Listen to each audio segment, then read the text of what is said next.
ठीक है ना। तो हमने उसी साइज का जो है वो वेरिएबल भी यूज़ किया, तो इट डिपेंड। और जनाब मज़ीद क्या कह रहे हैं, बेस रजिस्टर के बारे में क्या कह रहे हैं कि as it could be use in index addressing.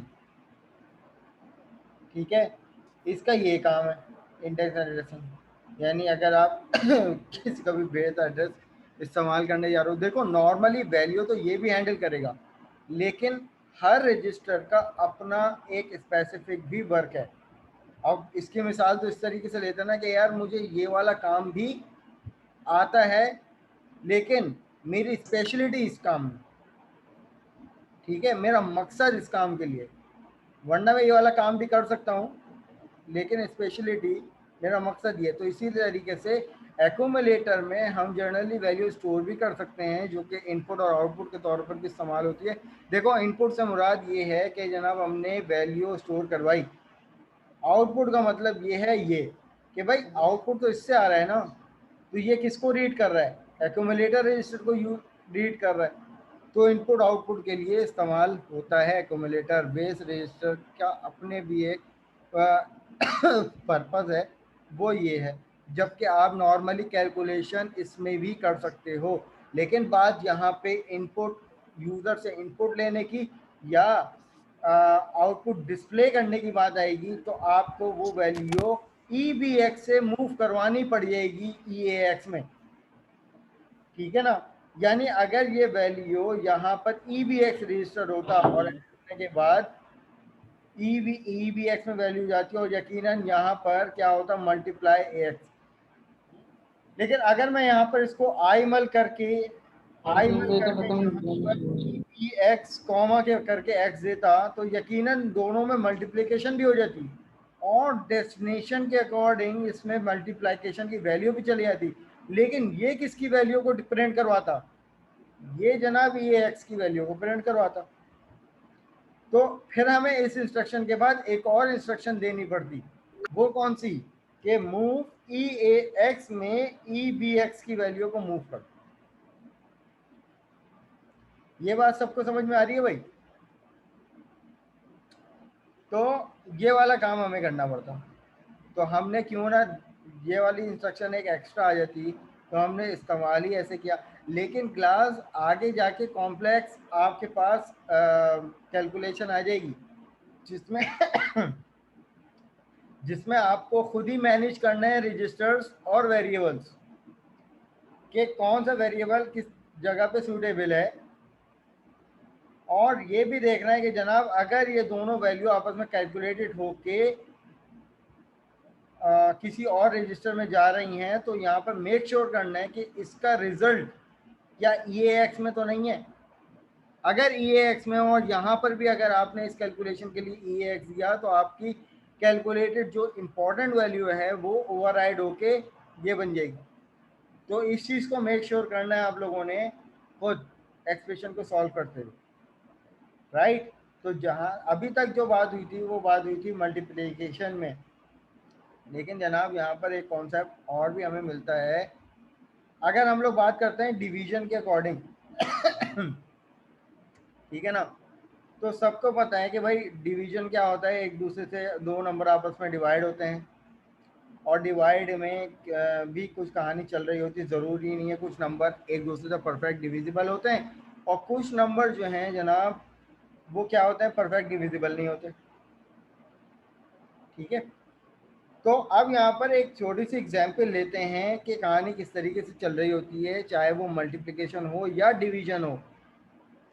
Move EAX, 10, ठीक है ना, मूव EBX, 20।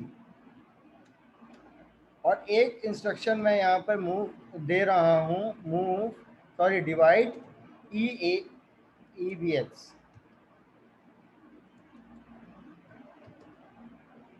सबसे पहले तो जो मैंने 3 लाइन ऑफ कोड लिखे हैं, पहले तो मेक श्योर करना है कि क्या ये सही भी हैं या नहीं। तो आप अपने प्रोग्राम को बिल्ड कर लो।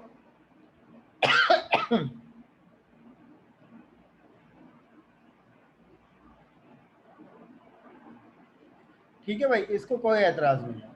लेकिन यहाँ पर कहानी क्या चल रही होगी, मेक श्योर करना है। अब मैं यहाँ पर इसको डीबग करने जा रहा हूँ, इस चीज़ को समझिएगा। अब यहाँ पर हम डीबग करने जा रहे हैं। पहली इंस्ट्रक्शन जो कि इम्प्लीमेंट होने जा रही है वो क्या है, इंस्ट्रक्शन पॉइंटर में उसका एड्रेस है, ये भी बात बताई थी। ये तमाम चीज़ें आप लोगों को अपने जहन में रखनी है, ये वाइवा में पूछी जाएंगी छोटी छोटी चीज़ें, ठीक है। अच्छा, स्टेप ओवर, EAX में 10 मूव करवा दिया, 10 जो है वो हेक्साडेसिमल में A होता है। EBX में 20 मूव करवा दिया और 20 हेक्साडेसिमल में जनाब 14 होता है। अब नोटिस कीजिएगा यहाँ पर अभी हम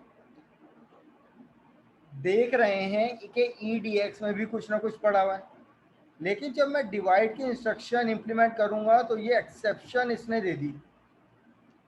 एक्सेप्शन किसकी दी है कि भाई इंटीजर ओवरफ्लो की एक्सटेंशन दे दी।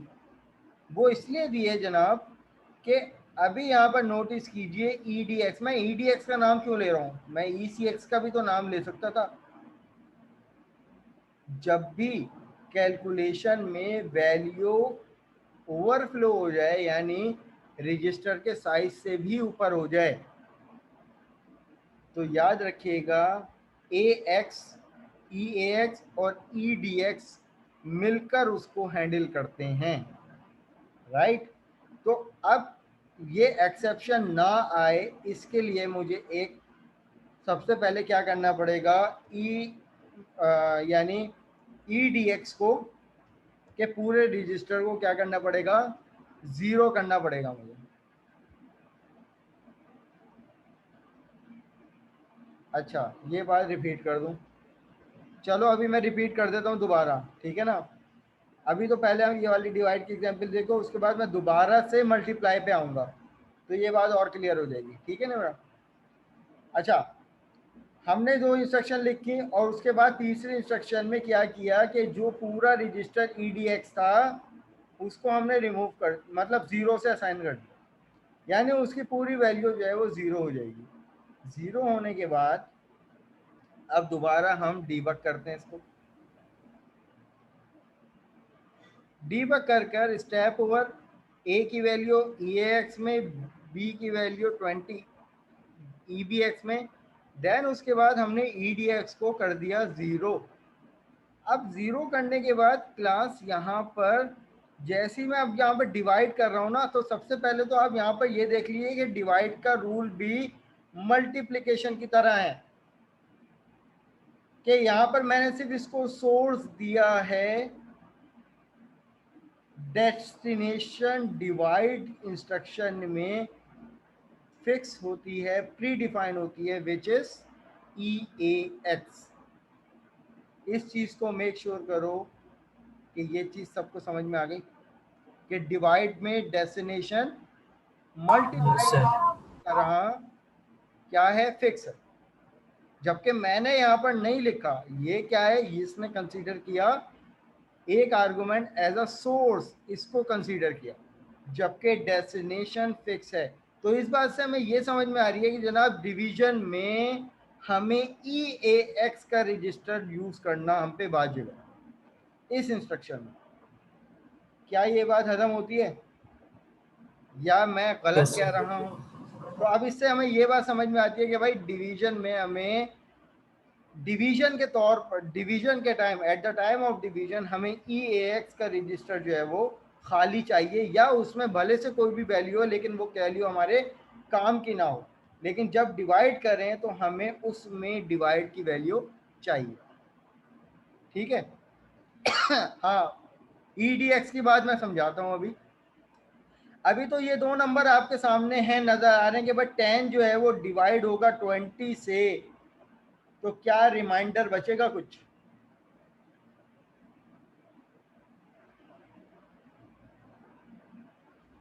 क्या कुछ रिमाइंडर बचेगा? जब 10 जो है वो 20 से डिवाइड होगा तो कोई रिमाइंडर नहीं बचेगा। तो क्लास नोटिस करना कि जब ये वाली इंस्ट्रक्शन चल जाएगी ना तो EDX स्टिल रेड होगा, और यहाँ पर नोटिस कीजिएगा कि भाई जो एक्चुअल 10 को जब 20 से डिवाइड कर रहे हैं, 10 को जब 20 से डिवाइड कर रहे हैं तो क्या हो रहा है कि भाई 10 multiply by 20 which is equal to 10, sorry 2 या 10, क्या बनेगा?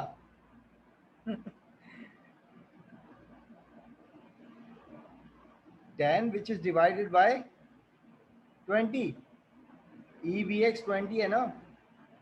तो यहाँ पर देखिए ई डी एक्स में कौन सी वैल्यू आई? ए। क्यों आई?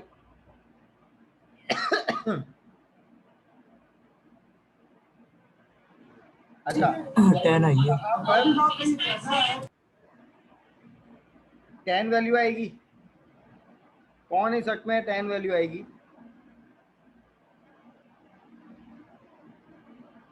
चलो अगर मैं यहाँ पर इसको 10 कर दूं और इसको 2 कर दूं, तो अब यहाँ पर इसको डिबग करके देख लेते हैं।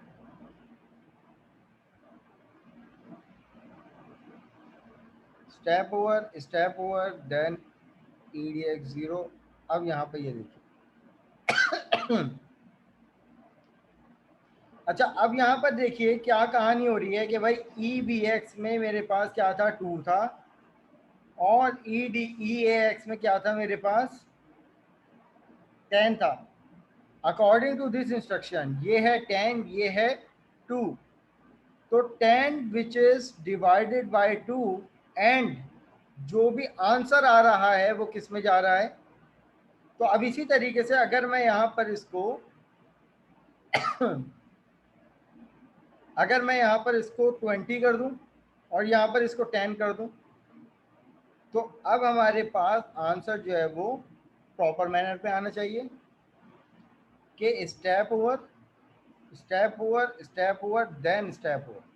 अब यहाँ पे देखिए मेरे पास आंसर ये आना चाहिए 10 which is divided by 20 which is equal to 2, but there is no reminder। तो रिमाइंडर नहीं है तो यहाँ पर 0 0 है।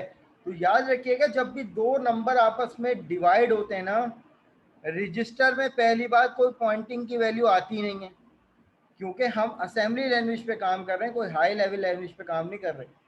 तो मेमोरी में जो पॉइंटिंग की वैल्यू जो मैनेज हो रही होती है ना, वो रजिस्टर्स मैनेज कर रहे होते हैं।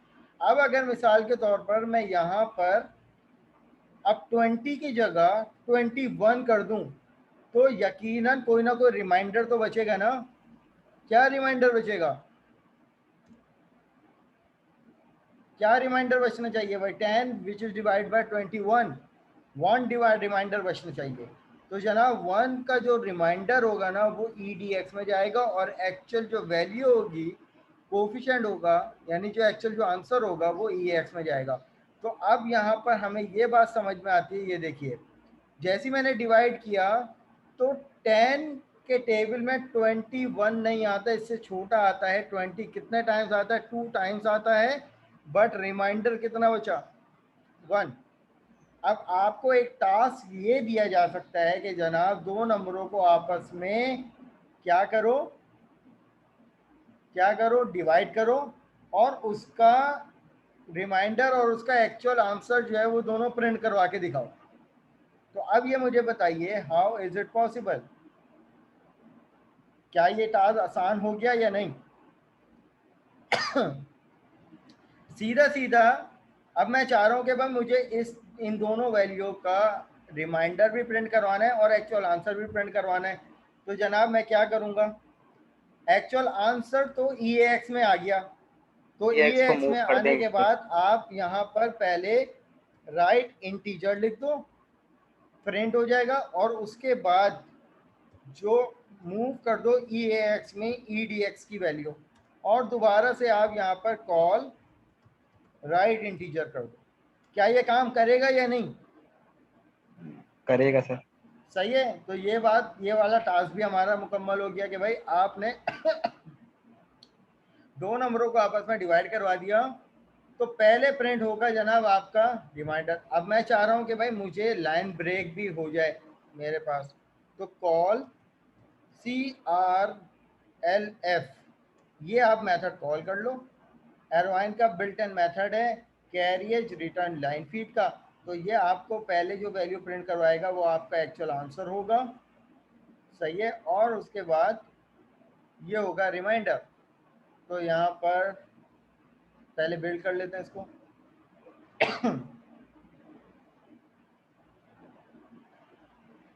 तो यहाँ पर ये देखिए 2 जो है वो हमारे पास एक्चुअल आंसर था, राइट। इंटीजर किया तो इसलिए प्लस का साइन आता है इंटीजर में। अगर आप डेसिमल करेंगे तो फिर प्लस का साइन नहीं आएगा। और इसकी इसी तरीके से रिमाइंडर आपके पास ये है। ये बात सबको समझ में आ गई भाई। अब दोबारा हम आ जाते हैं, ये तो डिवाइड की कहानी समझ, ये तो डिवाइड की कहानी थी। इसी तरीके से दोबारा से हम आते हैं अपनी मल्टीप्लिकेशन में कि जनाब अगर दो नंबर ऐसे हैं कि जब मल्टीप्लाई होंगे तो क्या होगा कि वो अपनी रेंज से बाहर निकल जाएंगे। तो मिसाल के तौर पर हम एक एग्जाम्पल ले लेते हैं 1 1 1 और ये आ गया 1, ठीक है ना। इसी तरीके से 1 1 1 1, ये जनाब दो नंबर हैं बाइनरी के, और अब हम इनको क्या करने जा रहे हैं, मल्टीप्लाई करने जा रहे हैं। तो 1 1 ज़ा 1 1 1 ज़ा 1 1 1 ज़ा 1 1 1 ज़ा 1, फिर उसके बाद यहाँ पे आप क्रॉस लगा देंगे। फिर ये आ जाएगा 1 1 ज़ा 1 1 1 ज़ा 1 1 1 ज़ा 1 और ये आ जाएगा 1। अब आप कितने क्रॉस लगाएंगे, 2 क्रॉस लगाएंगे। अब इसकी बारी आ जाएगी। दानियाल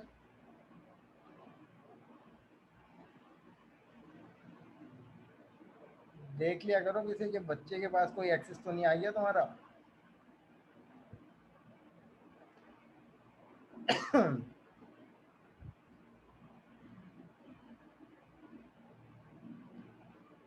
अच्छा, तो ये बात समझ में आ गई। अब यहाँ पर 1 को 1 टाइम मल्टीप्लाई करेंगे तो 1 1 1 और जनाब ये आ गया 1। इसी तरीके से अब यहाँ पर हमारे पास 3 क्रॉसेस आ जाएंगे। अब आखिरी नंबर पे तो मल्टीप्लाई होगा ना, तो ये आ जाएगा 1 1 1 और जनाब ये आ गया 1। अब सीधा सीधा इन सबको आप क्या कर लेंगे, प्लस कर लेंगे। तो ये आ जाएगा 1 1 + 1 कितना होता है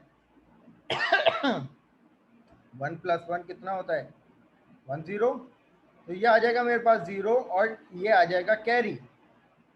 1 + 1 + 1 + 1, ये 4 टाइम्स 1 जो जब आपस में ऐड होते हैं तो ये बनते हैं 100। इसमें से ये वाला 0 जो है जनाब ये यहाँ पे उठ के आ जाएगा, और कैरी जो जाएगा वो इस तरीके से कैरी जाएगा। ये आ गया 0 और ये आ गया 1, ठीक है ना। तो मैं इसको रेड कलर से मेंशन कर देता हूँ। ये आ गया 0 और ये आ गया जनाब कैरी 1। अब इनको ऐड कर लो। अब ये भी 4 टाइम्स 1 मल्टीप्लाई और 1 ऐड हो रहा है, तो जनाब एक कैरी हमारे पास ये आ जाएगा, और यहाँ सॉरी एक्चुअल 0 इधर आ जाएगा, और कैरी जो है वो एक इधर आके 1 इधर आ जाएगा। अब आप दोबारा से इनको क्या कर लो, सम कर लो, तो सेम सिनेरियो इसे 0 और ये आ जाएगा 1। 1 + 1 + 1 ये होता है 1 1, तो 1 इधर आ जाएगा और कैरी इधर आ जाएगा। 1 + 1 + 1 तो ये आ जाएगा जनाब ये 1। अब अगर नोटिस करो स्टूडेंट्स, तो मेरे पास जो एक नंबर था वो 4 बिट का था, दूसरा नंबर भी 4 बिट का था। तो जनाब यहाँ से लेकर यहाँ तक के मेरे पास क्या आ जाएगा, एक्चुअल नंबर, और ये वाली जो वैल्यू कहलाएगी वो कहलाएगी ओवरफ्लो वैल्यू। क्या कहलाएगी, ओवरफ्लो वैल्यू। तो अब दो नंबर आपस में मल्टीप्लाई हो रहे थे भाई सीधे सीधे, तो इन्होंने क्या बना दी, रेंज बढ़ा दी। तो याद रखिएगा कि ये जो है वो EDX सॉरी ई ए एक्स और ई डी एक्स मिलकर आपस में मैनेज करेंगे। अब ये दो रजिस्टर जो है अगर देखा जाए तो जनाब ये 16 बिट का एक रजिस्टर था, यानी ये 16 बिट की वैल्यू थी ना अगर देखा जाए तो। ये 4 निबल्स हैं, हर निबल कितने बिट की होती है? 4, तो 4 4 द 16, तो 16 बिट की वैल्यू ये, 16 बिट की वैल्यू ये जब आपस में मल्टीप्लाई हो गई तो कितने बिट का नंबर बना दिया इन्होंने? 32 बिट का नंबर बना दिया। सर 32 बिट से ऊपर चली गई अगर तो ठीक है, फिर भी यही। तो फिर क्या होगा? अभी इस टाइम अगर कंसीडर करो तो ये ए एक्स है और ये डी एक्स, 16 बिट ये, 16 बिट ये, दोनों ने मिलकर कितना बना दिया? 32 बिट। यार बहुत कीड़े मकोड़े हो रहे हैं। ठीक है भाई, 16 बिट ये, 16 बिट ये, दोनों ने मिलकर क्या बना दिया? 32 बिट। अगर ये होंगे ही 32 बिट की वैल्यू 32 से बिट एक्सीड कर जाएगी तो जनाब यहाँ पे आ जाएगा ई, यहाँ पे आ जाएगा ई, 32 ये पहुंच जाएगा 64। फिर इसको मैनेज करेंगे। समझ में आ रही है कहानी ये? तो अब यहाँ पर भी मल्टीप्लिकेशन पे आ जाओ भाई। अब अगर हम लोग कह देते हैं कि जनाब ई